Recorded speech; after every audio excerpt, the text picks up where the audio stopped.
Our incredible boss, Honorable Director Sir, his vast knowledge and wisdom. Without the further ado, ladies and gentlemen, let's welcome our Honorable Director Sir on the stage. Sir, please. ये जिंदगी की कहानी है, बहुत हुआ सा पानी है। ये जिंदगी की कहानी है, बहता हुआ सा पानी है। हर पल कुछ नया दिखाता है, कभी खुशियाँ कभी गम दे जाता है।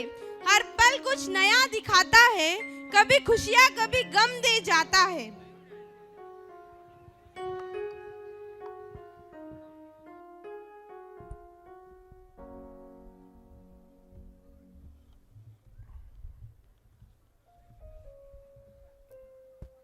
माँ शारदा के श्री चरणों में नमन।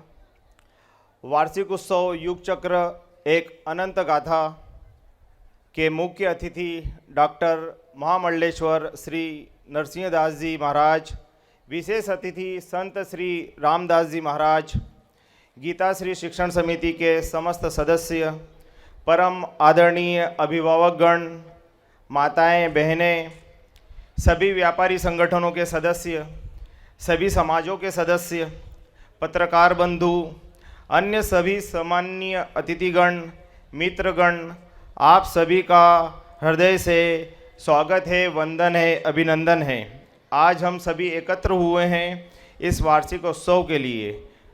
विद्यालय प्रत्येक वर्ष वार्षिक उत्सव में समाज में व्याप्त समस्याओं के ऊपर इस मंच के माध्यम से प्रकाश डालता रहा है। इसी क्रम को और आगे बढ़ाते हुए इस वर्ष हमने हमारे वार्षिक उत्सव का नाम युग चक्र एक अनंत गाथा रखा है, क्योंकि हमने पाया है आज के शिक्षा के साथ संस्कार, हमारी सभ्यता संस्कृति का ज्ञान ही बच्चों को सही दिशा में उनके जीवन को श्रेष्ठ बना सकता है।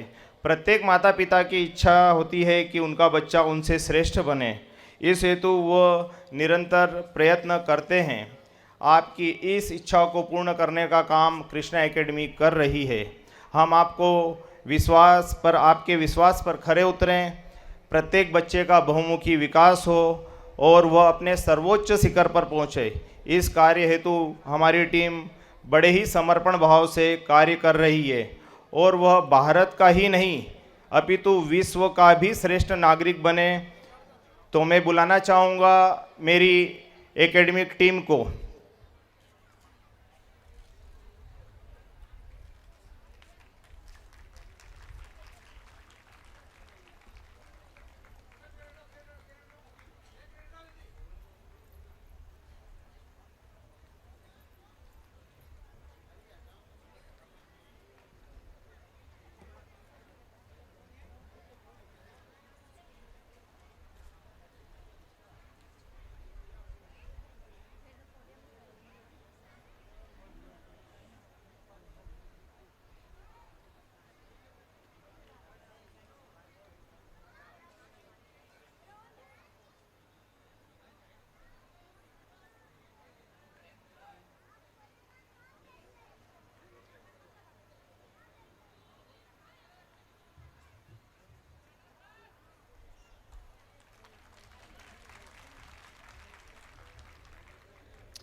किसी ने क्या खूब कहा है कि जीवन के इस रण में खुद ही श्री कृष्ण और खुद ही अर्जुन बनना पड़ता है।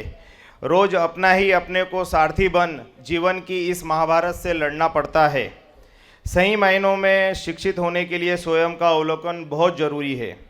अर्जुन बनने के लिए आज हमें दूसरों की गलतियों से सीखने की आवश्यकता है और यह प्रारंभ होता है अनुशासन से, और अनुशासन आता है विद्यालय से, घर से, परिवार से और विषम परिस्थितियों से, क्योंकि हर सफल व्यक्ति उसकी सफलता का श्रेय अनुशासन और कठिन परिश्रम को देता है। स्कूल के हर छोटे बड़े कार्य को सफल बनाने के लिए निस्वार्थ भाव से पर्दे के पीछे रहकर कार्यक्रम को भव्य बनाने के लिए जो हमारी स्कूल की non teaching staff team work कर रही है, अब मैं उन्हें बुलाना चाहूँगा कि वो non teaching staff team stage पर आए।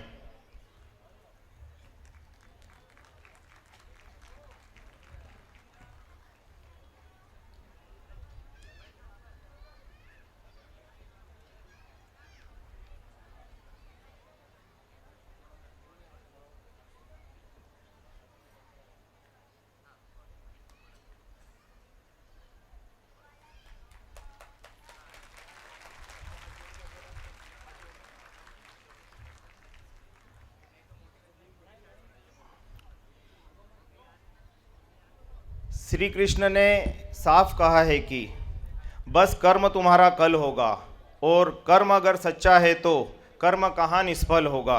हर एक संकट का हल होगा, वह आज नहीं तो कल होगा। लोहा जितना तपता है उतनी ही ताकत भरता है, सोने को जितनी आग लगे उतना ही प्रखर निखरता है। हीरे पर जितनी धार लगे वह उतना खूब चमकता है। मिट्टी का बर्तन पकता है जब धुन पर खूब खनकता है। सूरज जैसा बनना है तो सूरज जैसा जलना होगा। नदियों सा आदर पाना है तो पर्वत छोड़ निकलना होगा। क्यों सोचे हम भगवान के बेटे हैं, क्यों सोचे हम राह सरल होगा। कुछ वक्त जरूर ज़्यादा लगेगा पर संघर्ष जरूर सफल होगा। हर एक संकट का हल होगा, वह आज नहीं तो कल होगा। जो भगवान श्री कृष्ण ने कहा है वह बिल्कुल सही कहा है, क्योंकि यदि आप और हम मिलकर एक सुंदर समाज का निर्माण नहीं करेंगे तो हमारे समाज में शिक्षित, संस्कारित और सभ्य लोग नहीं होंगे, तो ऐसे आधुनिक समाज का पतन सुनिश्चित है। हमारा विद्यालय इन सभी विषयों पर बड़ी ही गंभीरता के साथ बच्चों के व्यक्तित्व में यह डालने का काम कर रहा है। फिर चाहे वह सुबह मंदिर जाना हो, अपनों से बड़ों के पैर छूना हो, तुलसी के पत्ते का नियमित सेवन हो, सुबह जल्दी उठना हो आदि, क्योंकि ये छोटे छोटे प्रयास ही बच्चे के मन में गहरा प्रभाव छोड़ते हैं और उसे एक श्रेष्ठ नागरिक बनने के लिए मदद करते हैं। चलिए मैं आपको एक कहानी सुनाता हूँ।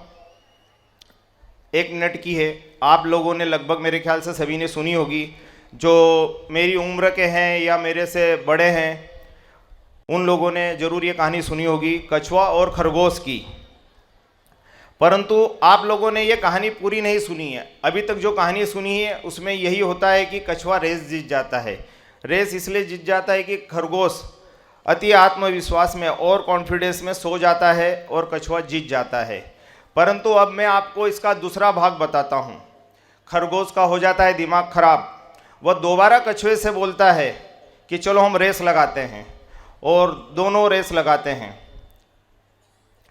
परंतु इसमें जो खरगोश होता है वो अपनी गलती को ध्यान में रखकर उसे दोहराता नहीं है और रेस खरगोश जीत जाता है। मतलब अपनी गलतियों को ध्यान में रखो, दोहराओ मत। यही बात कृष्णा एकेडमी में बच्चों को सिखाई जाती है। चलिए मैं आपको इसका तीसरा भाग भी आज बता ही देता हूँ। अब क्या होता है, दोनों एक एक रेस जीत चुके हैं, दोनों मोटिवेट हो चुके हैं। फिर कछुआ खरगोश से बोलता है चलो एक बार रेस और लगा लेते हैं, परंतु इस बार हम रास्ता बदल देते हैं। इस बार खरगोश वही होता है कि खरगोश फिर आगे निकल जाता है, परंतु आगे जाकर वो फिर रुक जाता है। क्यों? क्योंकि बीच में नदी आ जाती है। खरगोश फिर धीरे धीरे आते हुए नदी पार करते हुए विजय प्राप्त कर लेता है। इससे हमें यह शिक्षा मिलती है कि कभी भी आप किसी भी कार्य की प्लानिंग या योजना कहें, उसे अपनी ताकत बनाएं, और यही बात बच्चों को कृष्णा एकेडमी में सिखाई जाती है। चलिए आज मैं आपको इसका चौथा भाग भी बता ही देता हूँ। खरगोश और कछुआ एक दोनों मैत्री मैच करते हैं कि चलिए अब हम दोनों में अलग अलग लड़ाई हुई, दोनों में रेस हुई, तो अब मित्रता के तहत हम दोनों एक साथ रेस मिलकर करते हैं।